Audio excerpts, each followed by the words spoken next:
The lesson. Oh, yeah. TKO. Right, bro.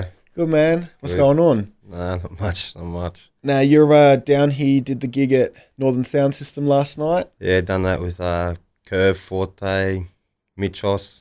The boys, we could travel down on the plane yesterday.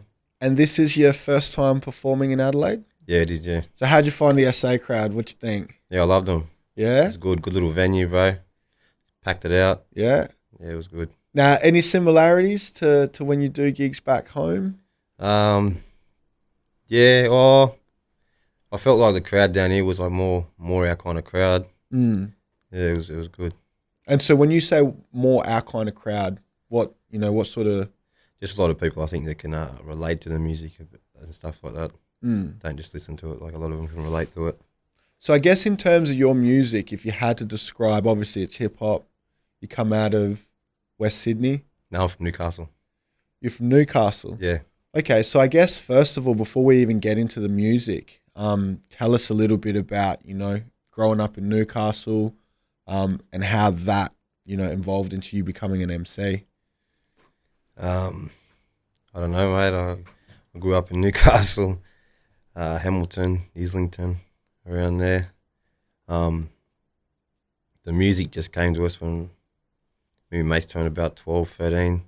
We started drinking and smoking, and we started mucking around, freestyling.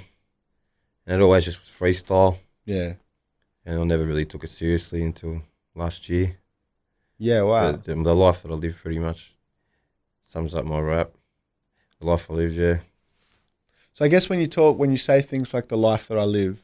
Yep. So one thing because the first time I came across you as an artist was when I was checking out Forte's channel. Yep. And you guys had a joint where you collabed on it. Mm-hmm. And one of the things that stood out to me, I was like, homeboy here looks like he's, how do I word it?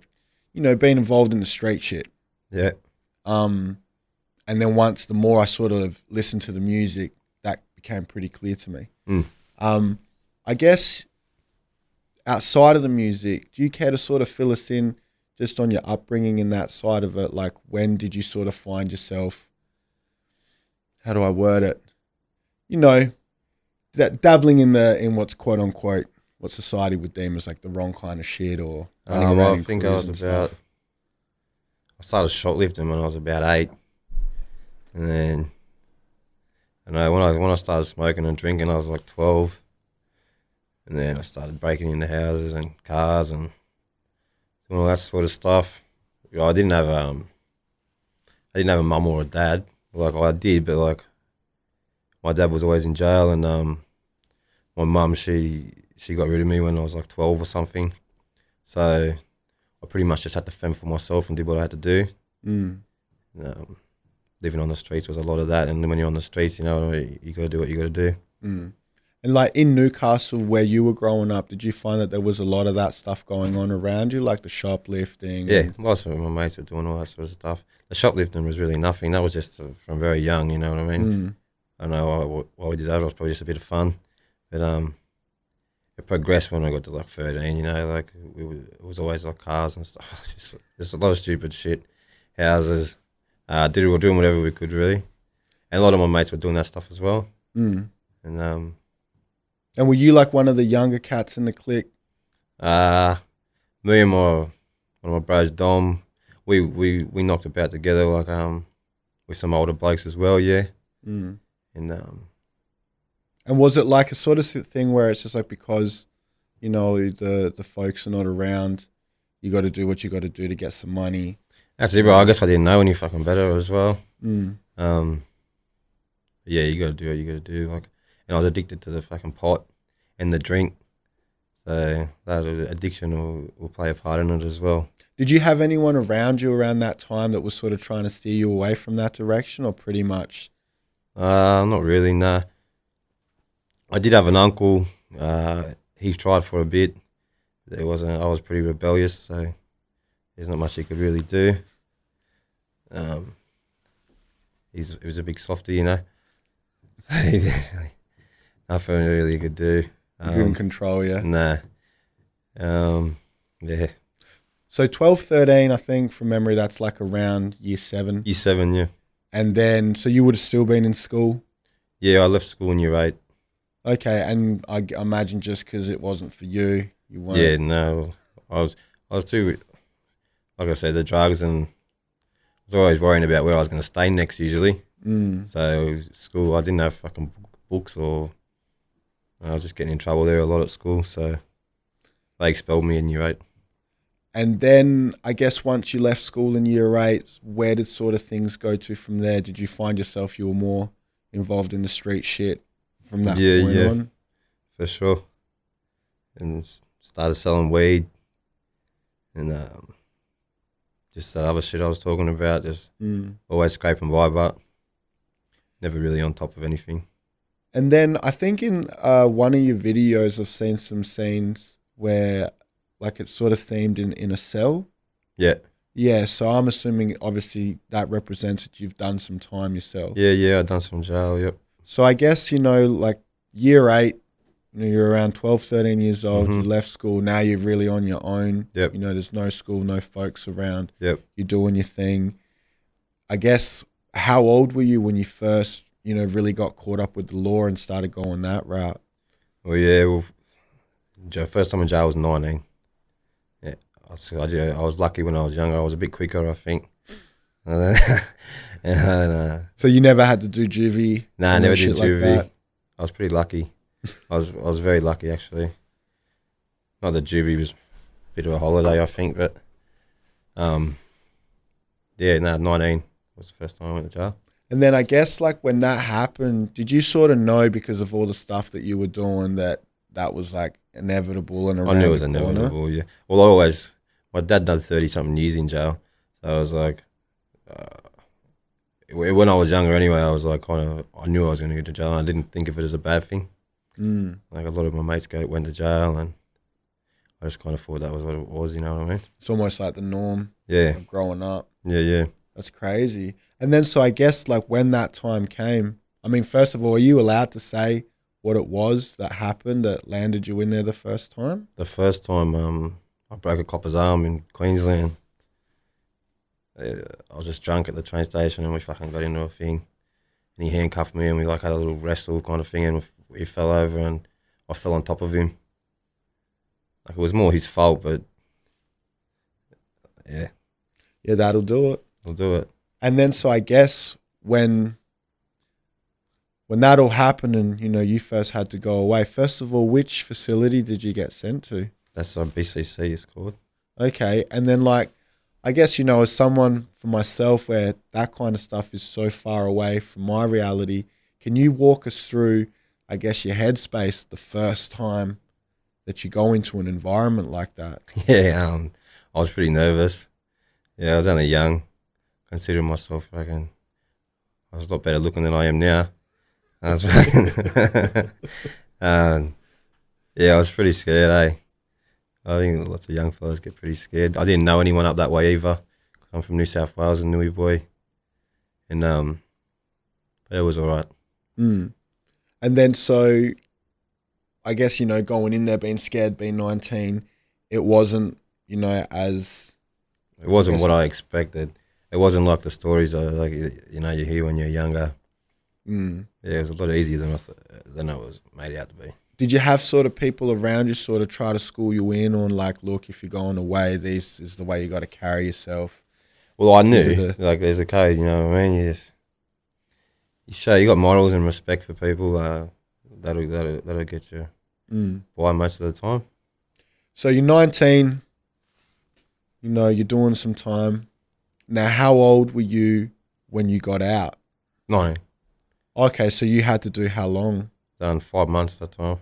Okay. Yeah. And you got through it all right, obviously? Yeah. Yep. Okay, so then you got out. Yeah. And then... I got out on remand. I was on remand and I got out on bail, yeah. Okay, and then so once you got out, where did things sort of progress from there? Did you continue still doing some of the same sort of shit? Yeah. Look, yeah. I didn't stop till I was about 25. And then, so did you end up having to do more time? Yeah, I'd done a couple. I went to jail a few times down here in New South Wales, or down in New South Wales. And can you talk about you know, what sort of landed you in there those times? I can talk about it, like, if you want to hear about it. Yeah, yeah. Yeah. Lots of violent stuff, mate. I was just a aggro drunk, pretty much. Last time, 2015, they got set up by the police, but and they tried to lock me away for 15 years, 10 to 15 years for take detain. It is like a kidnapping and a GBH, assault, and fought that for about 6 months and ended up beating it. I was pretty lucky. Otherwise, I wouldn't be here, eh? Damn, man. Yeah. How was that going? That would have been a pretty stressful. Oh, right, yeah.